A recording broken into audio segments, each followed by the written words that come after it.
So we got to talk about the gambling problem. Just because it's everywhere, just because you can't watch a sporting event without seeing 400 ads about gambling, just because it is normal, meaning it's everywhere, doesn't actually mean it's okay or normal. As people, whenever we see something enough, we just don't question it because we assume somebody else would have, and it couldn't possibly be here if it was that bad for me.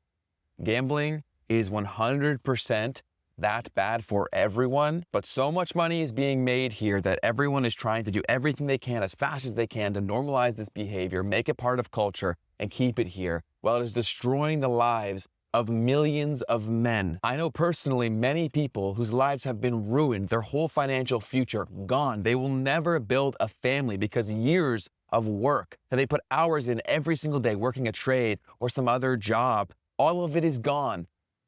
Because the house always wins. It doesn't matter what game you play. It doesn't matter if you're betting on sports. It doesn't matter if you're playing in an online casino, playing slots, blackjack, whatever it is. You will lose. You will. But because everything is so shit around us, we can't afford to exist. We can't afford to get the life that we were promised. And there's never been more pressure from a societal perspective to be financially successful. I get why you do it. I get why you go and bet when you look at how much you're making per hour and you just do the math. You will never own a home. You will never be financially free if you just work per hour. So you say, screw it, I'm fucked anyways. I may as well go gamble it, take a risk. I might actually jump to where I need to be. It seems like the only path, the only alternative. And that's what makes it so messed up, man, is it's preying on the weak at the most vulnerable time. The economy is in the shitter. It is so hard to get a job, and if you have one, the cost of things make it almost impossible to survive and near impossible to thrive. Such a small amount of people are thriving, and for men in particular, there's never been more pressure to be rich. Every time you go on social media, every girl is talking about she wants 6 figures, 6 feet, 6 inches. Do you know how few people make 6 figures? And even if you make 6 figures, that doesn't go anywhere. To be financially successful in today's economic world, you need to be making hundreds of thousands of dollars to be living well, to be living the same lives that our parents lived.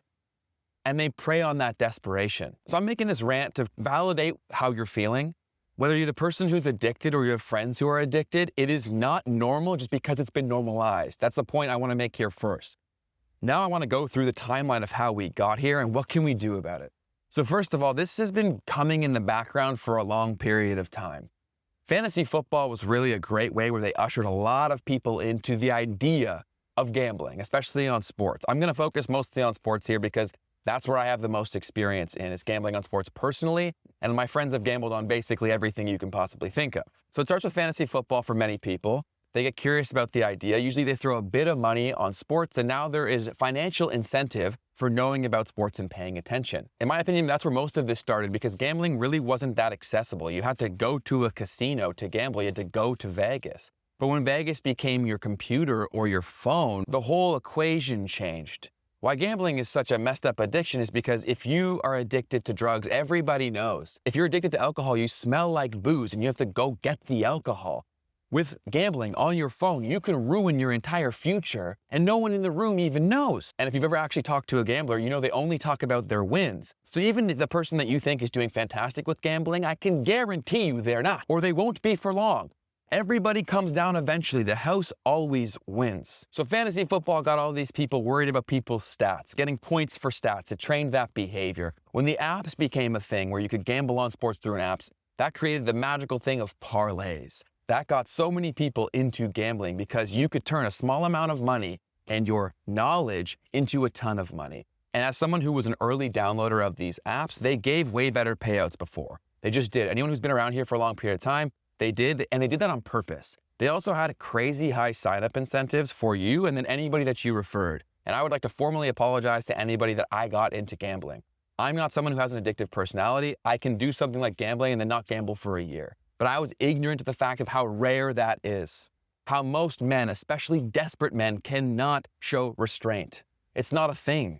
And so when something is accessible 24/7, 365 in your pocket, and it seems like the only chance that you have to escape the shit show that is your life, men will continue to go to it. Legislation then came in and pushed things forward for now gambling is accessible in almost every state, in a lot of the countries in the world, and it is continuing to be normalized because these companies are making so much money. They can afford to advertise where you are. They can afford to advertise anything and everything everywhere because they have so much money.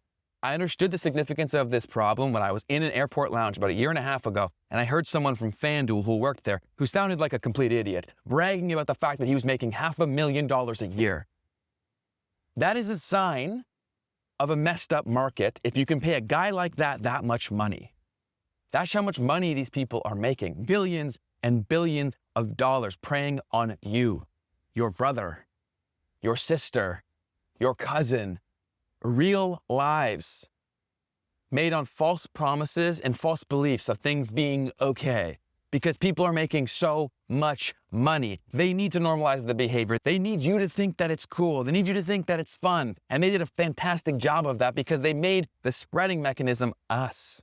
When I shared it with my friend for that sign-up incentive, I didn't realize what I was getting myself into. I now realize that because I've seen lives ruined. For many men, it's all that they have. It's all that they look forward to. And it starts shaping every moment of their life. Even in the thing that they love, that they started betting on, let's say it's football.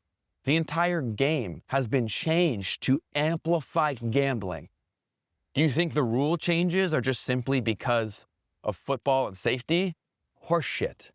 They're there because they brought in a casual audience. They made everyone care about every sporting event because they had money on the line.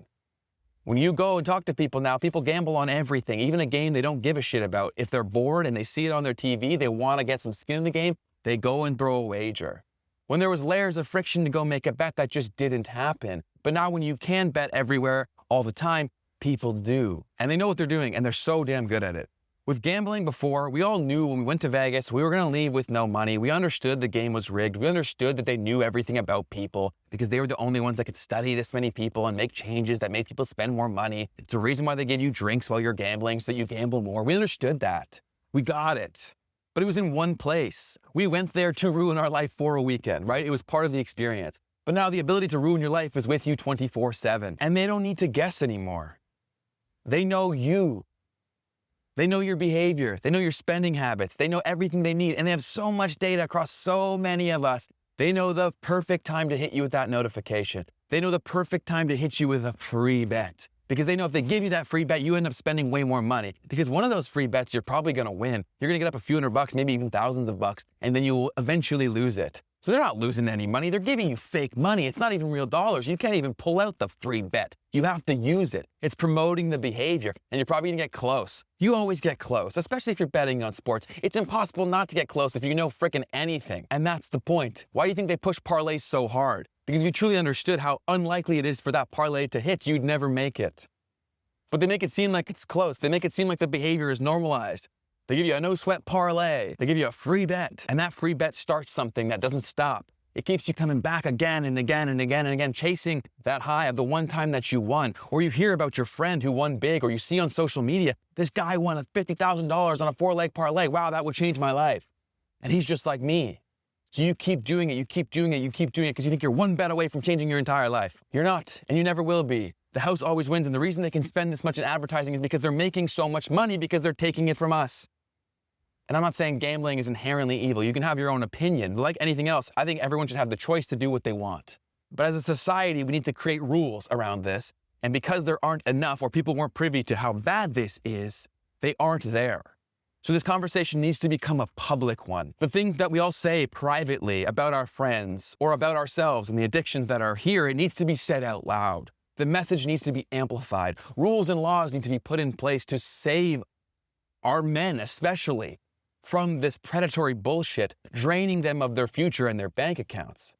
I've seen too many friends' lives that will never go anywhere because they're so addicted in this cycle that just keeps going and keeps going and keeps going. And it's also not good for the people working for this company, really. I jumped into a virtual blackjack room a few months ago, and I screen recorded the experience because I couldn't believe how dystopian things had become. There were people there playing with virtual. Honestly, it's tough to describe it. I felt so uneasy. And if you really start to look around at the impact of any of these things, you feel uneasy too, but we don't say it because no one else does, and it's all on our screen, so it must be normal. I must be the only one who's crazy here to have a problem with this. You're not crazy. Start saying it out loud. Start asking your friends if they have a problem, and start trying to find solutions to solve that problem. The reason we created this channel is because we're trying to solve this problem. Will we be able to? Obviously not. We're fighting all the money there is in the world and all the power there is in the world, but we're trying to make a dent in it.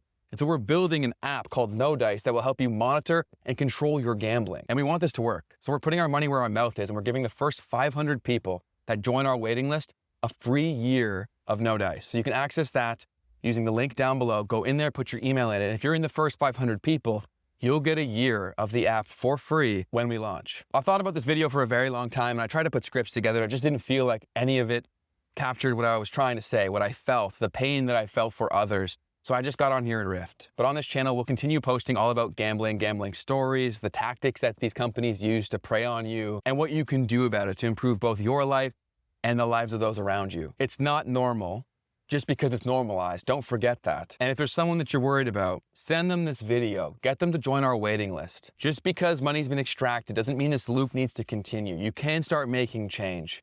And when people start seeing the change that they can make, that can also become addictive in a positive way, and they can transform very quickly, but it has to start somewhere. And awareness of the problem is the first step in solving it. Thank you for watching. Go to nodice.app, join our waiting list, and I'll see you in the next one.